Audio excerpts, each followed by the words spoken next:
So people ask me all the time, how do you do what you do? And I always smile and think, well, it's simply me tuning into your energy. And that's the bottom line.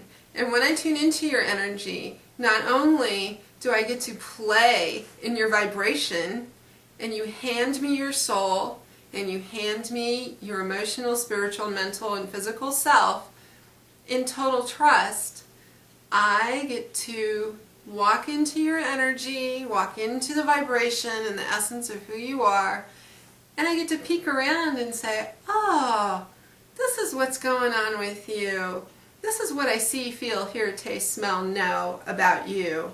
This is what my body is reacting to, and this is what your guides and angels, which are another form of energy, are telling me to share with you. So when I do psychic work, I love to open people's souls up, basically. And when you sit down with me, or you get a phone reading with me, my favorite thing is to do this particular exercise, which is I visualize opening up your soul. I just unzip it and ask your guides and angels if I can kind of crawl in there for a minute and feel who you are and see what you've been going through. And then I do. And I get to see everything that's happening around you as if I am you for a little while. And while I'm doing that, I share those feelings with you. I'll say, oh, you've been really tired and you just want to take a nap, or gosh, your life feels like a tornado hit you and you're in constant crisis, or you have people draining you. All of those things come flooding in as soon as I get permission to walk into your energy. And really, you're giving me permission the minute you call or make an appointment with me. So before I ever tune into your energy, you've really said, here, I'm going to hand it to you and let you see what's going on. So that's part of what I do in a reading. The other thing I like to do is really listen to your guides and angels and those on the other side, because I also speak to the departed. I have talked to dead people since I was a little girl. I didn't want to.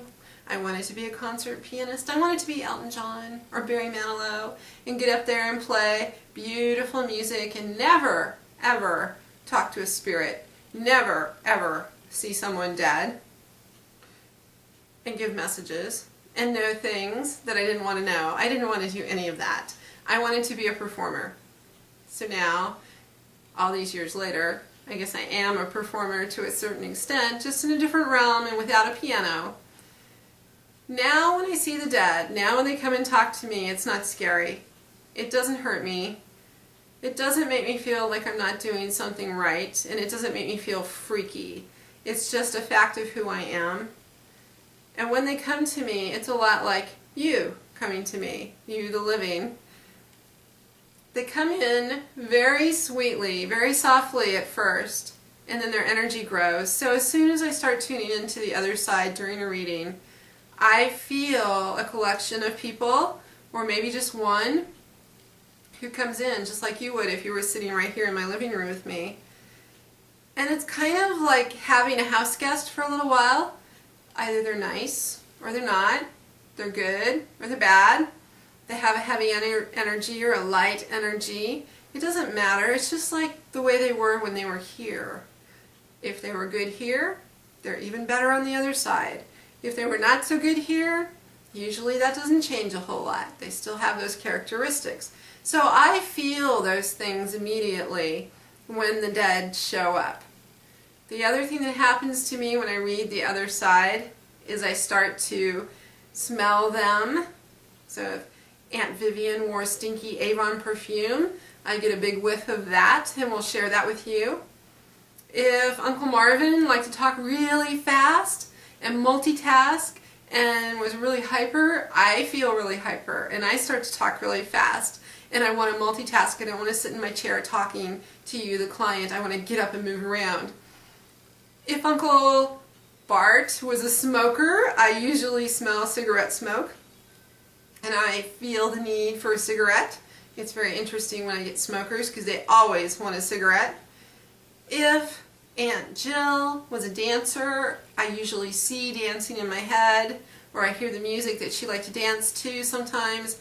spirits come through who are into gospel, into church, really into raising that spiritual energy, and I get kind of an uplifted feeling with that. That's how they show me.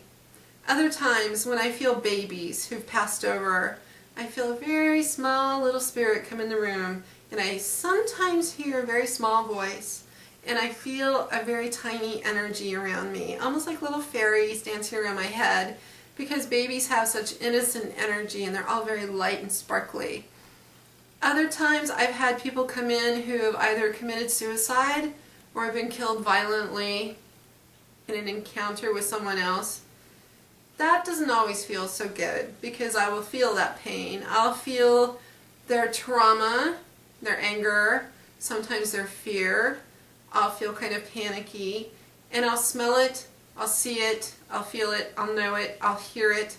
They'll show me who was around them when it happened. They'll tell me what happened. Many times they tell me, oh, it was not a suicide. I didn't do this by myself. Someone else helped. And to me, it's kind of a validation for the family, because normally when the family or the client has asked me about this person, it's because they know it wasn't a suicide. They know something else happened. And those on the other side come in easily to say, you're absolutely right. I'm validating what it is you feel with this. The other side always wants to make contact. They want you to know they're okay.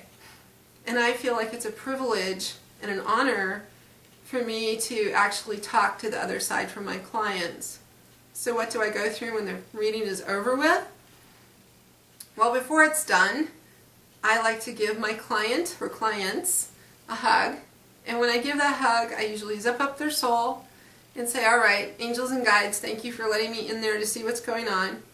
Spirits on the other side who've come through, I send them off. I'm hugging you, telling you to have a great day. Thank you for coming. And the entire time I'm cleaning up your aura. I'm sending energy through you. I'm sending you off with lots of love, lots of comfort. And at the same time I'm releasing my guides and angels and your guides and angels. Sometimes, rarely, I will feel like the people I've talked to on the other side for a while, because their energy likes to linger. Sometimes I will feel like the person I was reading for, because they had a lot of trauma and anxiety going on, and it's a little harder to shake it. You have to kind of get it out of your heart center and let it go. Other times I'll get off the phone and say, wow, that was an amazing reading, and so many miracles happen, because in my line of work, miracles happen every single day with every single reading. And I feel like the universe says, this is your privilege, this is your honor, this is your job to see these miracles, acknowledge them, help them manifest, and share that energy with people around you.